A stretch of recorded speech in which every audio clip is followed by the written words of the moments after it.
The Studio for Creative Inquiry is an artist residency center dedicated to experimentation and interdisciplinary collaboration. We're located at Carnegie Mellon University, which is one of the premier research universities in the world. And as a result, the artists have access to some extraordinary resources and tools and technology. The artists are selected on the basis of the projects that they want to develop here that exploit those resources. And our job is to facilitate this dialogue between artists and their counterparts in other research fields and scholarly areas. Architecture creates the spatial potential for experience. Individuals perceive their own reality through a relationship to their environment. It's the event that the individual experiences that leads to this perception. As architects, we can identify the phenomena inherent within individual experience and relate to it a particular geometry. By superimposing these geometries, we're able to develop a cognitive framework upon which we can base decisions. Ultimately, these decisions lead to three-dimensional form and our environment.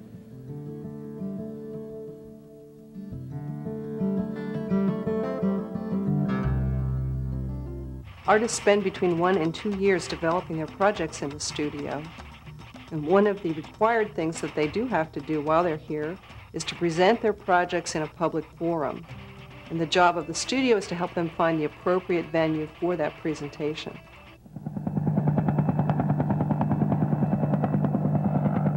Somehow my intention here is to transfigure the body in a more substantial way, transfigure the body into light.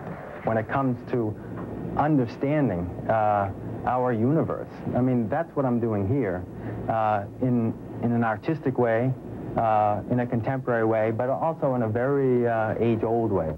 His journey of understanding has led his work on an evolution from a one-light dance to 9 to a suit of tiny mirrors.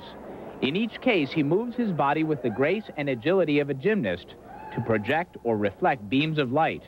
So using halogen lights, mylar reflectors, Polaroid battery packs, and plenty of black Velcro, he created the tools of his unique craft. The result is a shining convergence of technology, art, and athletic endeavors.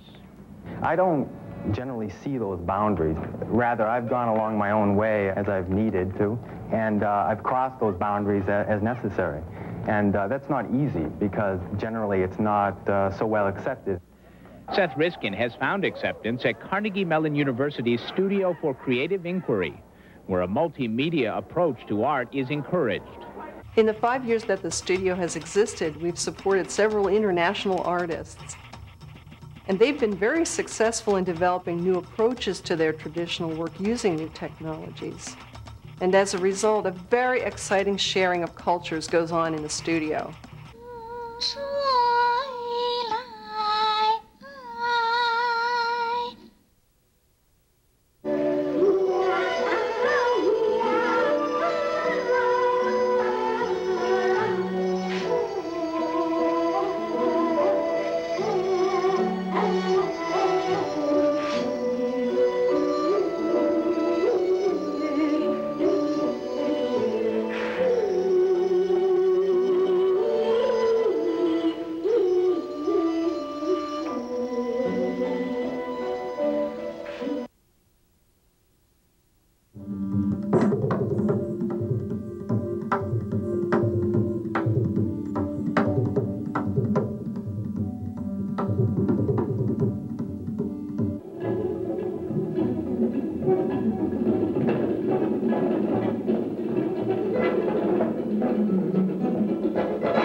Work in the studio ranges from traditional to very highly developed technological work, such as the Network Virtual Art Museum.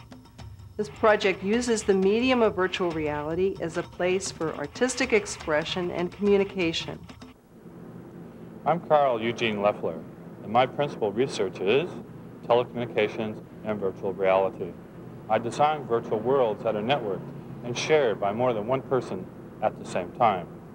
My work is supported by the Studio for Creative Inquiry, Carnegie Mellon University, where I coordinate a research team of scientists, artists, and students.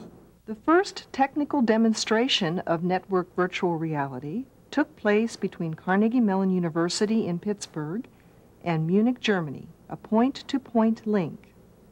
In this demonstration, users at each site put on a head-mounted display and shared the same world with one another.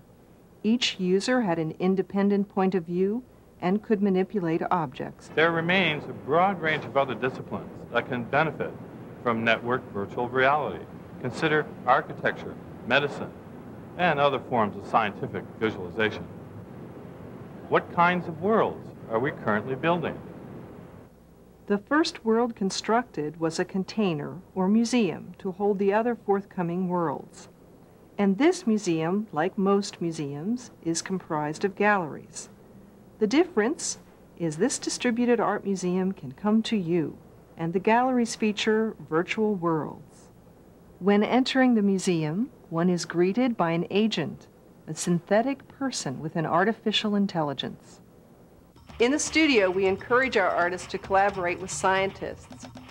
Working with a computer scientist, one of our fellows has developed a tool that allows him to use the computer as a sculpture studio. Science and technology provide both the inspiration and tools to create new forms of sculpture. This is a fully three-dimensional stereo 3D program with special tools and menus designed to assist me in the sculpture process. Homage to the Winged Victory was based on my memory of this famous Greek sculpture in the Louvre Museum in Paris. It is the most complex sculpture that I have produced with this technique, consisting of more than 50 crystalline cells. Extracting the Winged Victory from the dense bed of crystals, I felt like Michelangelo as he liberated his sculptures from the stone. Computer simulation also allows me to create and visualize special lighting and animation possibilities for these sculptures. The process and forms presented in this video suggest a vision of what sculpture might look like in the 21st century, when the computer has taken its place alongside of more traditional tools in the sculptor's studio.